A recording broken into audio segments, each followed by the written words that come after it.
तो भावुची बिहार सारा भारत वर्ष पर एक माइल खुंटी हम ओडिशा रे आवश्यकता अच्छी। ओडिशा रे बहु अनुप्रवेशकारी बांग्लादेश रु आसिकी हो रोहिंग्या माने हूँ ओडिशा विभिन्न अंचल में बसवास कर निजर आधार कार्ड सहित भोटर लिस्ट चढ़ाई देइचंती जहाद्वारा तांकर नेशनल इंटरेस्ट किछि रहुना जातीय इंटरेस्ट बा भारतीय भावे निजको गर्व अनुभव करिबा निज मातृभूमि की श्रद्धा करिबा ए कथा रे तांकर किछि इंटरेस्ट नु सेमाने आसीचंते निजर कथा केवल चिंता करी क्राइम केतेबेले करी कि पुणी निज देश को बैक करि जाउचंते। तेणु निश्चित भावे मु कहिबी ओडिशा रे मध्य भोटर लिस्ट संशोधन करिवार आवश्यकता रही एवं जो माने फेक भोटर लिस्ट रे रहिबा उचित नुहे तांको काटिबार मध्य आवश्यकता रही। मु भावुची ओडिशा रे मध्य सेही भली कार्यक्रम हेले ठीक रहिबा। सरकार विचार विमर्श करिबा पर परवर्ती समय निष्पत्ति नेबा। हां निश्चित भावे मु भावुची ए तो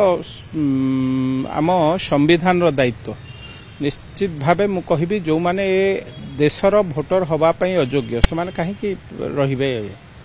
तेणु विभिन्न राज्य रे एभली बहुत लोक रहिचंती बहुत भोटर रहिचंती तांको काढी की ठीक भोटर बा सठिक जो माने भारतीय लोक भोट दबार अधिकार जार अच्छी से भली भोटर माने रहिबार आवश्यकता अच्छी बाकी समस्त को काटी दबार आवश्यकता मु भावुची नेबे निश्चित भावे टिके डेरी हेई पारे किंतु मु भावुची निष्पत्ति नेबे।